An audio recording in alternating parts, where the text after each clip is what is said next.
Bismillahirrahmanirrahim. Alhamdulillahirabbil alamin. Wassalatu wassalamu ala Rasulillahi ajma'in. Amma ba'du. Saudaraku, alhamdulillah, summa alhamdulillah, kita telah memasuki bulan yang penuh dengan kemurahan dan keberkahan dari Allah Subhanahu wa taala.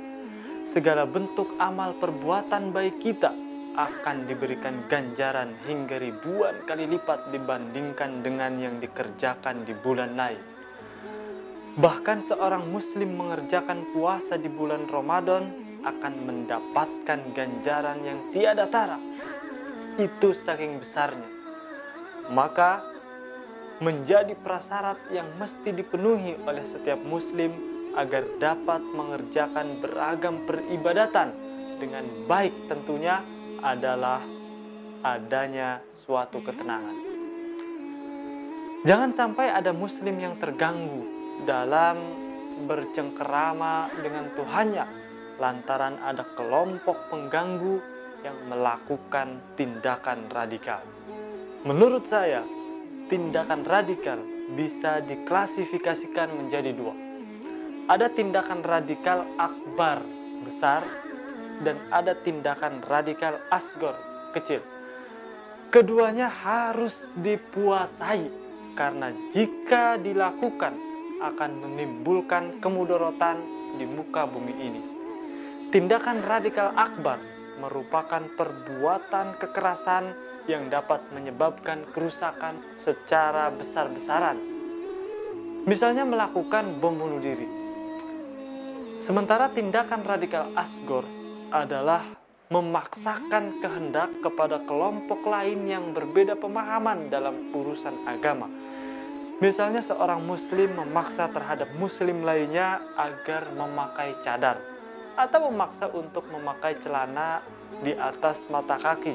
Padahal itu semua berkaitan dengan urusan furu'. Urusan furu' atau cabang tidak terlepas dari perbedaan. Urusan cabang atau fikih artinya urusan yang masih diperdebatkan oleh para ulama. Kedua bentuk tindakan radikal tersebut sama-sama memiliki potensi menjadikan seorang muslim terganggu dalam melakukan peribadatan di bulan suci Ramadan.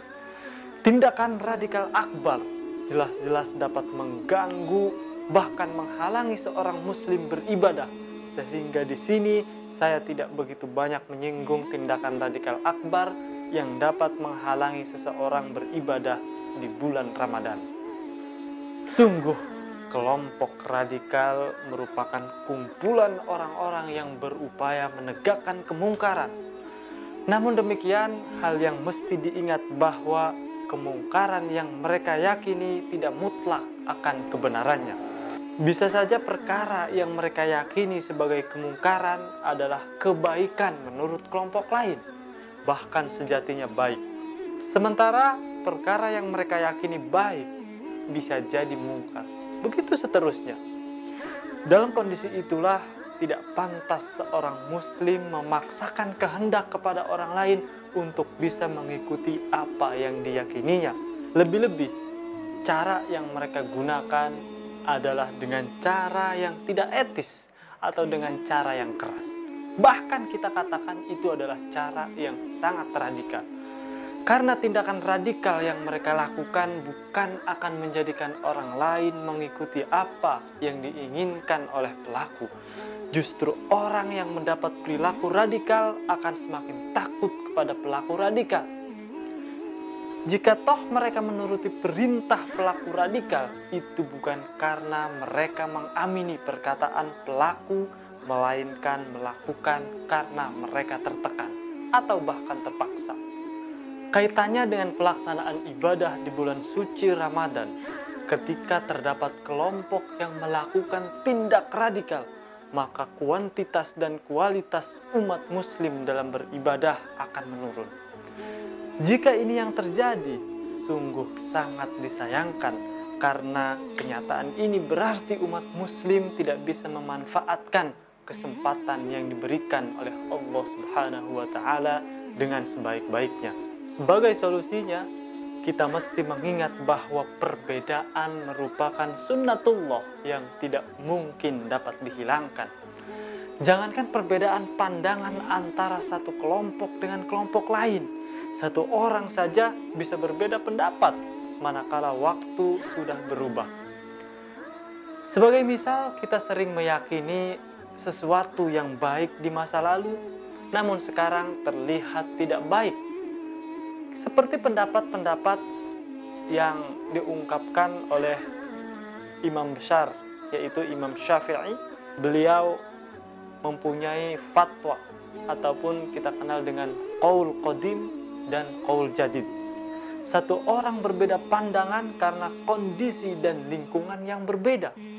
Sebagai misal, kita sering meyakini sesuatu yang baik di masa lalu, namun sekarang terlihat tidak baik. Hal ini kita buktikan dengan sama-sama membaca sejarah bahwa Imam besar Asy-Syafi'i mempunyai dua fatwa yang berbeda. Fatwa qaul qadim itu jelas berbeda dengan fatwa yang ada di qaul jadid. Itu artinya satu orang berbeda pandangan karena kondisi dan lingkungan yang berbeda. Oleh karena itu, hal yang perlu dipupuk dalam menjaga perbedaan sehingga tetap tercapai keharmonisan adalah dengan memupuk toleransi, tasamuh antara satu kelompok dengan kelompok lain. Dengan begitu, kita sama-sama mengharapkan kepada Allah Subhanahu wa Ta'ala pada bulan Ramadan kali ini kita menjadikan full ibadah di dalamnya semakin berkualitas. Kurang dan lebihnya mohon maaf. Assalamualaikum warahmatullahi wabarakatuh.